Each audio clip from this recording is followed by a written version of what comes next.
Hello everyone, good morning. আমি Anumita, blogger অনুমিতাতে তোমাদের সবাইকে জানাই অনেক ভালোবাসার অনেক স্বাগত। আই হোপ তোমরা খুব ভালো আছো, সুস্থ আছো, আর আমিও ভালো আছি। সুন্দরবনের একটা ছোট্ট গ্রাম থেকে তো আজকে আমি আমার ব্লগটা স্টার্ট করলাম। এখন বাজে প্রায় 6টার কাছাকাছি। শরীরটা খুব একটা ভালো ছিল না, তো উঠতেও অনেকটা লেট হয়ে গেছে। মানে উঠেছি, ওঠার পরেও কিন্তু বিছানা ছাড়তে একটু লেট হয়েছে। আর দেখো আমার ঘরে তো সেভাবে কি একেবারেই ফার্নিচার নেই বললেও চলে। তো সেই জন্য কিন্তু এরকমভাবে জিনিসপত্রগুলো রাখতে হয়। কি আর করা যাবে, তাতে কিন্তু আমার কোনো প্রকারে আফসোস নেই। তো এই চেয়ারের ওপরে কিছু ছিল, সেগুলো গুছিয়ে রাখলাম, আর কিছু আছে তো সেগুলো আমি পরে গুছিয়ে রাখবো। কারণ দেখতেই পাচ্ছ 6টা বেজে গেছে, কিন্তু রোদ্দুরটা দেখে মনে হচ্ছে যে এত বেলা হয়ে গেছে। তো এখন হচ্ছে ঘরটা ঝাড় দিয়ে নিচ্ছি।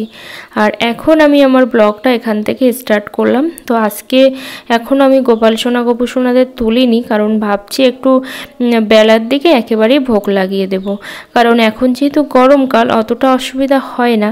কিন্তু তোমরাই বলো তো আমি কি ঠিক করেছি না ভুল করছি? কারণ আমি আসলে একা তো পেরে উঠি না, তো সেই কারণেই তো মাঝে মধ্যে এরকম হয়ে যায়। তো তোমরা যারা জানো, মানে যাদের বাড়ি গোপাল আছে অবশ্যই জানে তারা। তো আমি তো আর অতটা জানি না, তো অবশ্যই আমাকে কমেন্ট করে জানিও যে আমি এই যে মাঝে মধ্যে একটু বেলাতে, মানে 8টা 9টার মধ্যে, 7:30 8টার মধ্যে একটু বেলার দিকে, মানে দুপুর আর সকালের মতো ভোগ দিয়ে দিই। মানে দুপুরের জন্য রেখে দিই, আর মানে রেখে আলাদা পাত্রে যেমনভাবে ভোগ দেওয়া হয় তেমনভাবেই নিবেদন করে দিই, আর সকালবেলা দিই। এটা কি আমি ভুল করি না ঠিক করি আমি জানি না। আমার সত্যি আমার অনেক কিছু জানার আছে, কিন্তু আমি জেনে উঠতে পারি না। তো এই যে দেখো বাইরের পরিবেশটা না অপূর্ব সুন্দর লাগছে। আর এটা হচ্ছে ছোটো কাকা শ্বশুরের বাড়ির উপরে। আর এই যে দেখো আমি এই পাড় দিয়ে এখন যাচ্ছি। তো একটা বাড়িতে গিয়েছিলাম, একটা জায়ের বাড়িতে, অনেক কথা টথা বলে তারপরে আসলাম। দেখো সাইকেলটা এখন হাওয়া দিচ্ছি, তার কারণ হচ্ছে এই সাইকেলটা না হাওয়াটা পড়ে যায়। আর একটা কারণ সেটা হচ্ছে আমাদের গ্রুপ থেকে 1 লাখ টাকা লোন নেওয়া হবে। তো আমার ওই যারা নেবে, তো সেই জন্য আমি যাচ্ছি, কিন্তু হবে কি না আমি জানি না। তো আজকে আমি প্রথম কমেন্ট যার পড়বো, তো 1 মিনিট। প্রথম আমাকে কমেন্ট করেছিল গতকালকের ভিডিওতে দিদিভাই রাবিয়া ব্লগ। দিদিভাই তোমার ভিডিও খুব ভালো লাগলো, দোয়া করি আরও ভালো কিছু করো। আমরা সবাই মানুষ, বড় পরিচয়। এটাই লিখতে হয়তো ভুলে গেছে, এটাই বড় পরিচয়। চলো সবাই সবার পাশে দাঁড়াই, সবাই সবাইকে সাপোর্ট করি। সত্যি কথা একদম, আমরা মানুষ, এটাই হচ্ছে সবার থেকে বড় পরিচয়। কিন্তু অবশ্যই সবাই সবার পাশে না দাঁড়ালে কেউ কিন্তু সামনে এগিয়ে যেতে পারবে না। তো দেখো আমি এখন রাস্তার উপরে উঠেছি, আর ওই যে দেখো জঙ্গলের পাড়ে একজন মাছ ধরছে, তো সেটা তোমাদের সাথে শেয়ার করলাম। আর এই দিকে দেখো প্রচুর রোদ্দুর, দেখে মনে হচ্ছে যে বেলা 11টা 12টা বাজে। তো এখন চলো তোমাদেরকে ওই একটু জুম করে দেখালাম। দেখো মানুষটা মাছ ধরছে, কতটা ঝুঁকি নিয়ে তবেই কিন্তু মাছ ধরতে হয়। একটা বাড়িতে ভুট্টা হয়েছে, তো সেই জন্য বলেছিলাম যে একটু ভুট্টা বিক্রি করবে, কারণ আমাদের এদিকে তো ভুট্টা অ্যাভেলেবেল নয়। তো সেই কারণে খুব খেতে ইচ্ছা করছিল। তারপরে আমার যেন ঠিক কারোর কাছে জিনিস চাইতে একদমই ভালো লাগে না, কোনো দিন চাইও না কারোর কাছে। কিন্তু বলেছিলাম যে বিক্রি করবে, কিন্তু কাকিমাটা বললো যে নিয়ে যেও।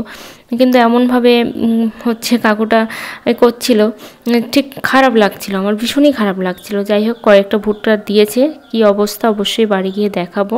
আর এখানে দেখো বাগদা ধরা হয়েছে। তো আমি সবসময় জানতাম বড় নদীতেই বাগদা ধরা হয়, তো এইখানে ছোট নদীতে যে বাগদা পাওয়া যায় সেটা জানতাম না। এই যে ভুট্টাগুলো নিয়ে যাচ্ছি, তো সাইকেল নিয়ে গেছিলাম, কিন্তু ওই যে হাঁটতে হাঁটতে আর ভিডিও করতে করতে যাচ্ছি, তো সাইকেল নিয়ে আসাটা বেকার হয়েছে। ওই যে দেখো একটা মহিলা হচ্ছে দোন দিচ্ছে, মানে কাঁকড়া ধরবে, তো সেই জন্য কিন্তু দোন পাচ্ছে ওখানে। বাড়ি এসেছি, এসে দেখো এই ভুট্টাটা ছাড়াচ্ছি, আর ছাড়িয়ে তোমাদেরকে দেখাচ্ছি যে কি পজিশানটা আছে।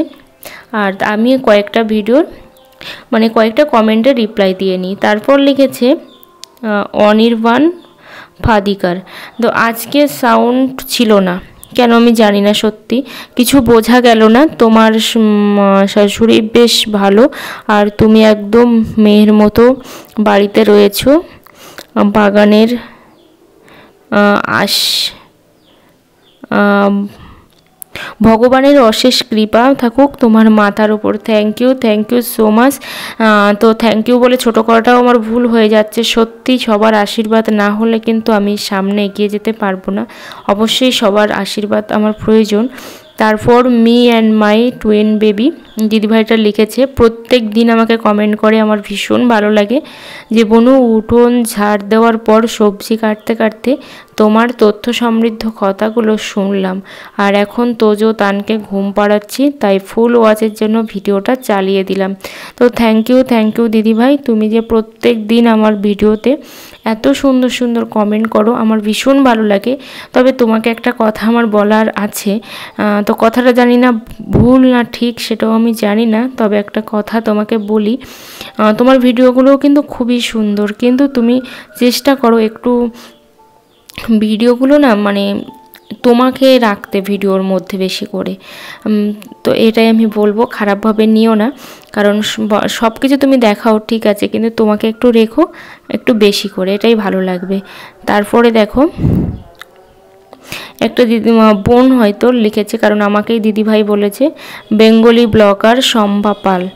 তো দিদিভাই তোমার ভিডিওগুলো আমি পুরোটা দেখি, তোমাদের পরিবেশটা আমার বেশ ভালো লাগে। তো থ্যাংক ইউ, সত্যি আমারও খুব ভালো লাগে। আর এখানে দেখো সব নৌকা করে কাঁকড়া ধরতে গিয়েছিল। এখন যেহেতু নদী বন্ধ, মানে জঙ্গল বন্ধ হয়ে গেছে, সবাই মহলে গেছে মধু আনতে, মানে মধু কাটতে, তো সেই জন্য কিন্তু সেইভাবে আর জঙ্গল চলছে না। আর দেখো বাজারে এসেছিলাম এই দুপুরবেলা, ভরা দুপুরবেলা, তো তারপরে এসে দেখো কয়েকটা জিনিস কিনলাম। অনেক দিন হয়েছে আমার না একটা মুখের ক্রিম ছিল না, তো সেই জন্য ক্রিম নিলাম। আর কি নিলাম এখানে তোমাদেরকে বাড়ি গিয়ে শেয়ার করব। আর হ্যাঁ, যে জন্য এসেছিলাম টাকার জন্য, টাকা হয়নি, টাকা দেবে না সামনের ডিসেম্বর ছাড়া, ঠিক আছে। তো এই যে খালি হাতে সবাই বাড়ি চলে যাচ্ছি, ওই আমার সামনে দেখতে পাচ্ছ অনেকেই যাচ্ছে, আর আমি হচ্ছে লাস্টে ছিলাম, কারণ আমি একটা কিনতে গিয়ে না আমি লাস্টে পড়ে গেছিলাম। আসলে আমি লাচ্ছা খেতে খুব ভালোবাসি, তো সেই জন্য লাচ্ছা কিনতে গিয়েই আমার লেট হয়ে গেছে, এই হচ্ছে ব্যাপার। কারণ আমি ছোটোবেলার থেকে, হিন্দু মুসলিম কোনো ব্যাপার নয়, কেউ খারাপভাবে নিও না, ছোটোবেলার থেকে না আমি লাচ্ছা খুব পছন্দ করি। তো কি কিনে নিয়ে এসেছি দেখো, এখানে নিয়ে এসেছি আমি টিপের পাতা। তো টিপটা একটুও ভালো হয়নি, সত্যি আমি ভীষণ ভুল করে ফেলেছি। 10 টাকা নিয়েছে টিপের পাতাটা, কিন্তু আমার একটু ভালো হয়নি টিপের পাতাটা। আর এই হচ্ছে পন্ডস পাউডার, এটা আমি সেই ছোট্টবেলার থেকে এরকম, তখন 7 টাকা করে নিত, 5 টাকা করে নিত, এখন 10 টাকা করে নেয়। আর এটা হচ্ছে একটা লিপস্টিক, 15 টাকা নিয়েছে। তো দামটা কেন বলছি বলো তো, আসলে আমার যেটুকু সামর্থ্য আমি সেটুকুই চেষ্টা করি তার মধ্যে। আর একটা জাল নিয়েছি, এখানে নিয়েছি একটা, মানে একটা নয় 4টে কন্ডিশনার, ঠিক আছে। তো মানে আমি সবসময় সামর্থ্যের মধ্যেই সব কাজ করার চেষ্টা করি, কিন্তু হয়ে ওঠে না, মাঝে মধ্যে একটু বেশিও হয়ে যায়। নেল পলিশটা 30 টাকা নিয়েছিল। এখানে দেখো মা কিছু কলা পাঠিয়েছিল অনেক দিন আগে, মানে সেই গত সপ্তাহে মুরগি দিয়ে আসতে গেছিলাম সেই সময়। তো কলাগুলো পেকে যাচ্ছে, তো ভাবলাম বড়া করি তার থেকে বরং, তো সেই জন্য এখন দেখো বড়া করব, কারণ রাত্রেবেলা তো খাওয়ার মতো তেমন কিছু আছে আবার নেই বললেও চলে, যেহেতু নিরামিষ দিন, তো কুমড়ো আলু পুঁই শাকের তরকারিটাই আছে, ঠিক আছে। তো তারপরে একজন কমেন্ট করেছে, মালতিকা বেঙ্গলি ব্লগার, উনিও আমার ভিডিও দেখেন, খুব ভালো লাগলো তোমার কথাগুলো, তো আপনাকেও অসংখ্য ধন্যবাদ।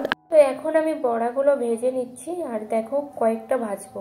তো প্রথমে ভাবছিলাম সব কটাই ভাজবো, কিন্তু পরে দেখলাম যে না, যে সব কটা ভাজবো না, তো 3 জন মানুষ, তো 9টা ভাজবো, আর বাদ বাকিগুলো আগামীকাল সকালে খাবো। তো এটাই আমি কিন্তু ভেবে চিন্তে চলি, যে আজকে একটু খাবো আর আগামীকাল বা পরের দিন বা কিংবা পরের বেলা খাবো। তো এইভাবেই কিন্তু ভাবনা চিন্তা করে তবেই চলি। যাই হোক, এই ভাবনাটার মধ্যে কতটা ঠিক কতটা ভুল আমি জানি না, তবে একটু সাশ্রয় হয় কিনা সেটাও জানি না। যাই হোক, আমার এটা আমি ভেজে নিই। তারপর দেখো এখন রাত্রেবেলা আমি লাঞ্চ করছি, আর প্রচণ্ড গরম, সেই জন্য কিন্তু ভাতটা আমি অন্য জায়গায় নিয়ে এসে বসে তারপরে খাচ্ছি ফ্যান চালিয়ে, কারণ আমি রান্নাঘরে না খেতে পারলাম না প্রচণ্ড গরমের জন্য। সবাই অনেক ভালো থেকো, সুস্থ থেকো, আর তোমাদের সঙ্গে দেখা হচ্ছে পরের কোনো ভিডিওতে। টাটা সবাইকে, অনেক ভালো থেকো, অনেক সুস্থ থেকো।